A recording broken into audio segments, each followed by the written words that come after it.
Andrew Gibbons is here with his pretend beach scene. Rebecca Norton is in Sheffield, which you were going to tell us anyway. And here we're going to talk about something really exciting and interesting because we're going to talk about me, but only in the context of my mostly failed efforts to implement Nancy Kline's 10 components of a thinking environment. I think I did that quickly. Rebecca, over to you. Thank you very much. I think you're self-depreciating there. I'm sure you've implemented more than you think. So I'm looking forward to grilling you a little bit this afternoon, actually, on the thinking environment. So we've been talking about it for quite a while, and I know that you've been quite a big advocate of it once we've discussed it and things. So I guess I'm curious to know, how have you found, because obviously there's 10 components, which is quite a lot, and I know we've spoken about trying to keep it to a minimum to go in one time. So how have you found in general trying to apply some of the thinking environment stuff, first of all? Okay. And again, the good news is we don't over-rehearse this, so I don't really know what you're about to ask me. Okay, yeah, you're right. I am a big advocate of this. I am prepared to say in certain quarters I'm a Nancy boy because I like Nancy's stuff. It's brilliant, it's fantastic, it's direct, it's understandable because I'm not very bright, and I can get it first time because it's only 11 words, 10 components. You think, well, this is easy enough. Time to think and all that sort of stuff. I'm looking at page 35, they're listed. There they all are. Put those into practice. It's hard work. It's very hard work. And although I have consciously, deliberately, and I don't know, very carefully, yeah, because I've done it in a very conscious sense. I've tried to do this stuff, and I've tried to recognize when I'm in situations in which I can use it. And I found it hard, very hard, even though I think I've got a reasonable grasp of most of them. And there's really only 2 of the 10 that I worked on. And I didn't really realize that until I prepared for this. Yeah, which I'm going to come back to you on in a minute. I want to know which ones they are. But first of all, you've said a couple of times that it is hard, and I agree with you, it is hard. But what do you think makes it hard? Well, what makes it hard? Well, I really am trying hard not to generalize. What's made it hard for me? Because what makes it hard for me might be different for someone else, and that might not be hard for someone else at all. It could just be me that's struggling with something that everybody else finds easy. I found it hard because I suppose I've high expectations of myself, because I respect this model, because I think I understand it. I've read Time to Think, I've read The Promise That Changes Everything. I haven't read More Time to Think. I skipped straight through to the other one, but I will. And because I've watched a lot of videos of Nancy and of Nancy's work, I've got everything I can about it. I think I've got a reasonable grasp. I think I have. And for that reason, I've set myself rather high bar in terms of aspiring to change embedded behaviours that reflect truly what Nancy's trying to do within the thinking environment. So I'm not just blindly going around blundering behaviour. I'm trying to change some really significant things, even a little. And that's what's been hard to do, because those things, you said you were going to ask me later, so I won't say what they are, but those 2 components alone have been hard because I think I've understood them well enough to understand what truly it means to be measured against them. Okay. So expectations on your part, really, this is coming from, isn't it, rather than elsewhere? That's interesting. So yeah, you've said about there's been 2 that you've implemented in particular. Which 2 are those, and were there any particular reasons that you chose those, or was it just something that you felt like you've been drawn to use? Okay, I think there was a logic in choosing the first.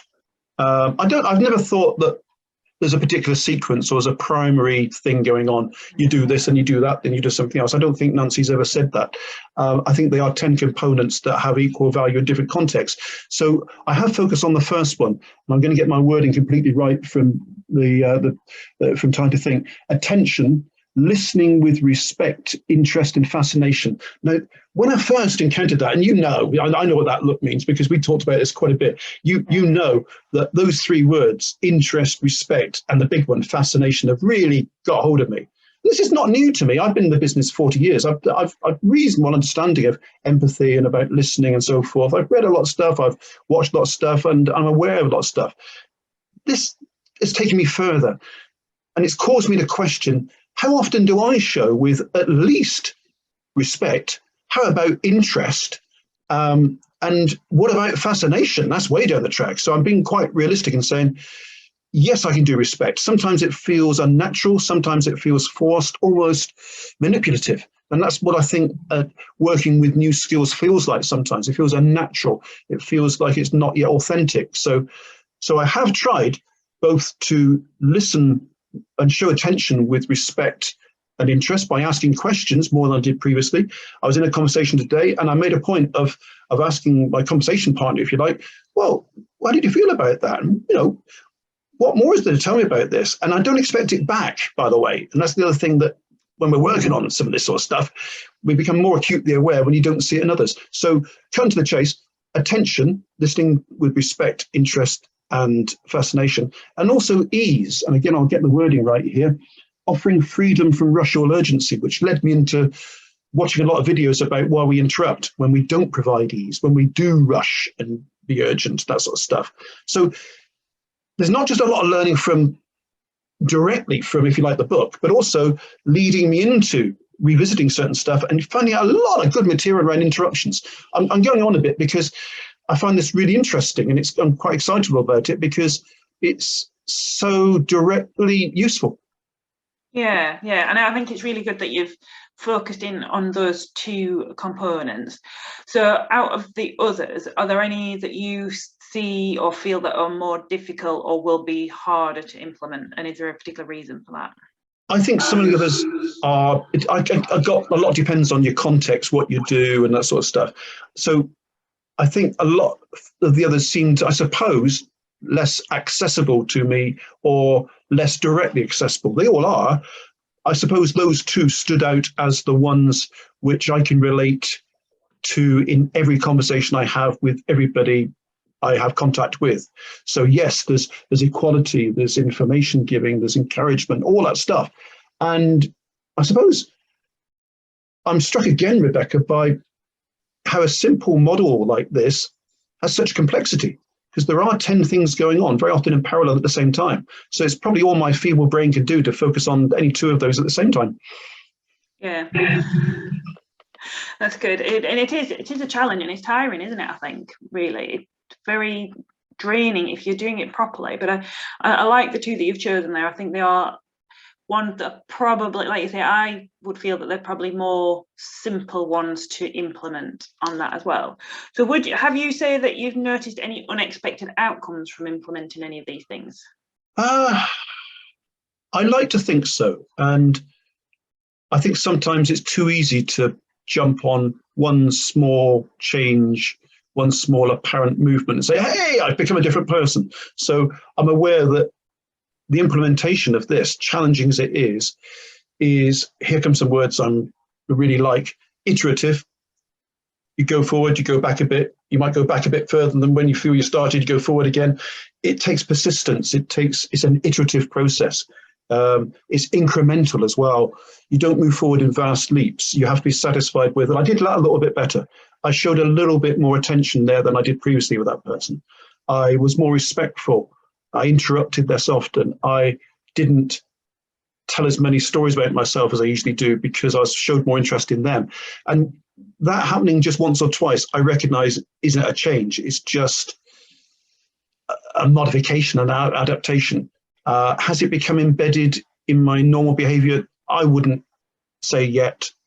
That takes more work. And I think part of what we're discussing here for me is, if you're really going to get to grips with this model, I think you've got to take it seriously enough to accept it takes a lot of hard work, persistence, and it could take quite a bit of time. Yeah, definitely. So in terms of, obviously you've talked a lot about how you found it and some of the challenges that you found in there and some of the things that you've implemented, but and some of the outcomes that you've found. But in terms of the people that you've been working with, how have they received it or responded to it? Well, that's a good question too, because I've not just been working on it consciously and deliberately myself in my own practice and in my own behavior. I have also taken every opportunity I feel appropriate to be a bit of a missionary for this, to share it with others and to encourage other people to at least explore and decide for themselves if there's something in it for them. So there's been quite a bit of that going on. And also I had a coaching conversation this morning at 10 o'clock, and that was inspired by these very thoughts. And I've got the notes from it here without saying much about who it was and so forth. And although I'm reaching, sorry about this, live television. It's very interesting for me to note that the person I was working with said, I'm thinking differently. I now give that more credence.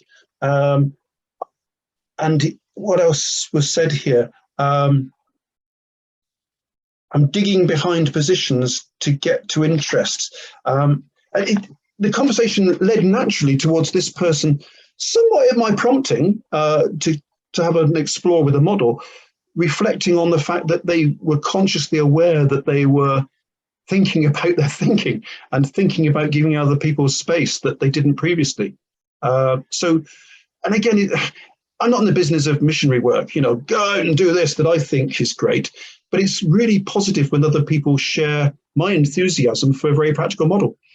Yeah, definitely. That's lovely. That's brilliant feedback, isn't it, as well? It's sort of helping other people to see differently in terms of the thing is with this, I think, and we both agree on this, is that it improves relationships in general, not just sort of elements of it. I think it's a really holistic sort of model on that, which is good.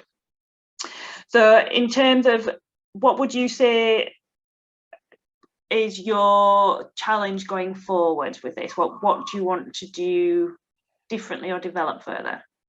Right. Well, this for me is a conscious process. I do think quite deeply about my own learning development on a regular basis, and I reflect and document it. So I'm ready for that sort of question. Whoa, he says, just blathering on, thinking about something to say, which is more sensible. So I suppose the way forward for me is persistence, really, Rebecca. It's a recognition that I'm not there yet, despite probably a year's worth. When did we first start talking about this? Well, over a year. Mm-hmm. Probably over a year's worth of deliberate, conscious effort to implement just two of these, because I've not been completely leaving the others alone, but those are the two I focused upon consciously. And so it's about persistence. It's about saying, look, I'm a long way from making this my default set of behaviors. So to continue with what I'm doing now, I'm not ready to take too many of the others on. Yeah, I don't think I am, which is quite interesting, because that's only me. Somebody else might say, yeah, I'm all right. I'm up for 8 of these at a time. I can do these 6 as a cluster. That's fine. Because as you've said many times, we're probably overambitious if we try and gather in the whole lot at once. Maybe it is best to decide which pair or 2 or 3 at a time to work upon. So for me, it's sticking with what I'm working on rather than trying to work on other components until I get these more embedded in my natural behavior. Yeah, so continuing to just go and develop on this bit at the minute and seeing where it goes in that respect. Yeah. So what would be your best tip for somebody who's wanting to go forwards with this and start implementing it? Right, best tip. What would I advise myself some months ago? I suppose I keep using this word persistence. Don't be beguiled by its simplicity. It's very easy to look at 11 words and say, yep, that doesn't look too tough. And those 11 words present a really heavy duty challenge, because if you're truly going to embed it in changed behavior for the better, it takes a lot more work than probably could have been anticipated. Okay. Now, I'm talking about challenges and hard work as if it's some sort of chore. It's not. I believe the hard work it takes is worth making. I believe the outcomes are worth striving towards. And I believe that the greater effort required, certainly of me, to get to where I want to be, which is a lot further than I am with either of those two, is worth it. Excellent. I like that. I knew you would, but I mean it as well.